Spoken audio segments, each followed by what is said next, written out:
الرحيم وبه نستعين. الحمد لله رب العالمين والصلاة والسلام على سيد المرسلين وعلى آله وصحبه أجمعين ومن تبعهم بإحسان إلى يوم الدين. أعوذ بالله من الشيطان الرجيم. بسم الله الرحمن الرحيم. لقد جاءكم رسول من أنفسكم عزيز عليه ما عنتم حريص عليكم بالمؤمنين رؤوف رحيم.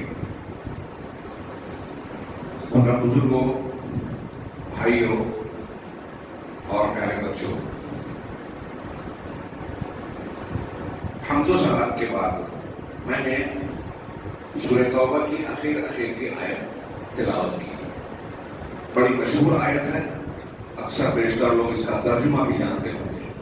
اللہ رب العالمین نے اپنا احسان اور سب سے بڑا انعام ذکر کرتے ہوئے بیان فرمایا، لقد جاءکم رسول من انفسکم، کہ یقیناً تمہارے پاس تمہارا رسول خود تمہارے ہی اندر سے، یعنی تمہاری جنس سے، تمہاری زبان کا بولنے والا، تمہارے ہی درمیان سے تمہارے پاس ایک رسول آیا.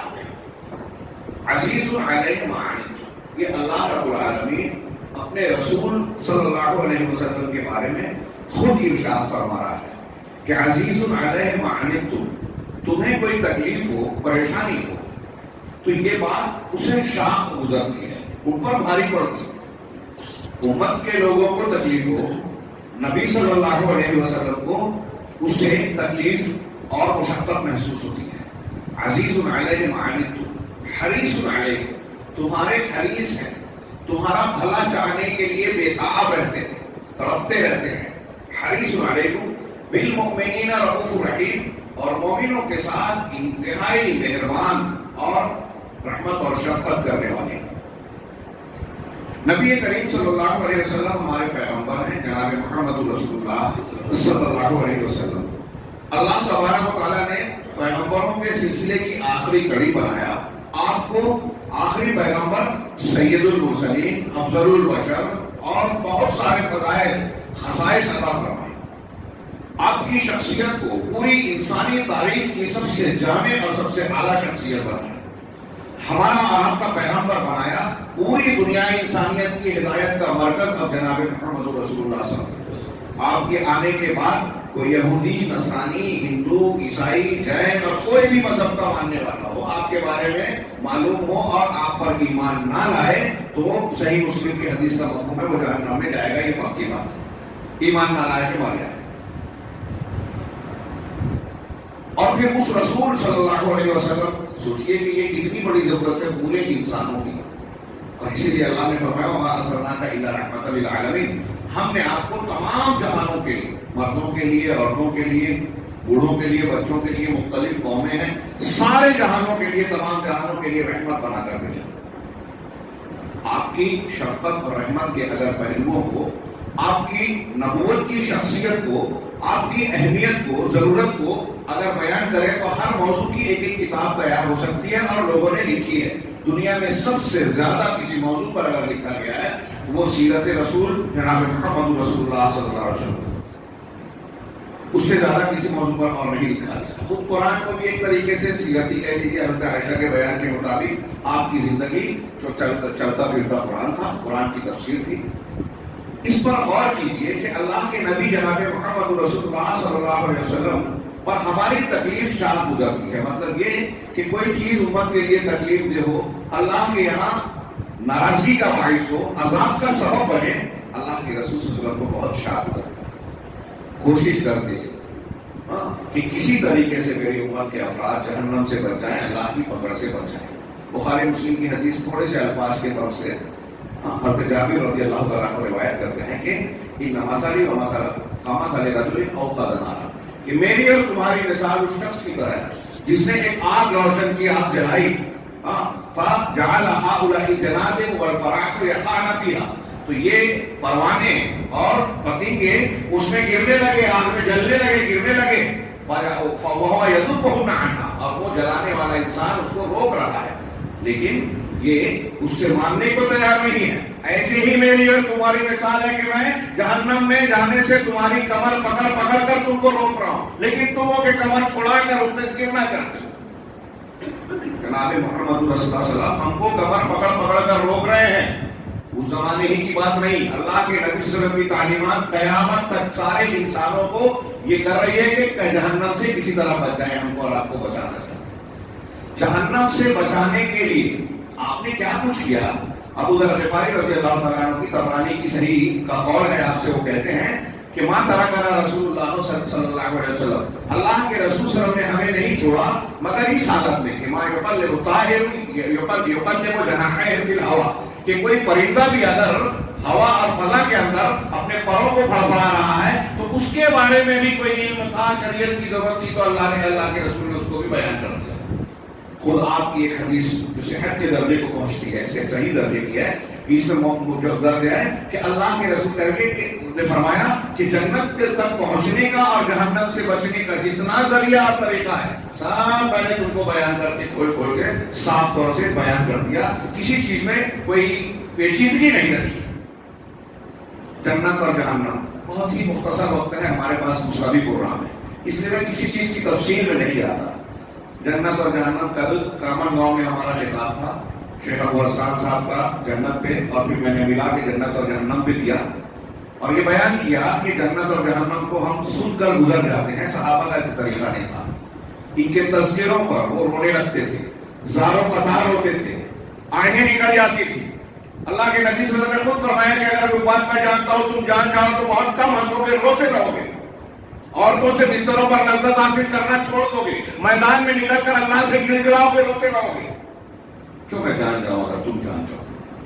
اس کا مطلب یہ کہ علم کا نہ ہونا ہم کو جو ہے غافل بنائے ہوئے ہے. اگر وہ علم ہو جائے جو اللہ کے رسول کہہ رہے ہیں کہ میں جانتا ہوں تو تم بہت کم ہنسو گے, رو گے زیادہ. آج کل ہم ہنستے زیادہ ہے, روتے کا الٹا ہو جاتا ہے. علم ہوتا یہ جنت میں داخلے اور اس سے اہم ہے کہ جہنم سے بچنے کا جس کی آنکھ ڈامر سے زیادہ کالی ہے, جہاں انسان جان جانے والا موت کو پکارے گا موت نہیں آئے گی.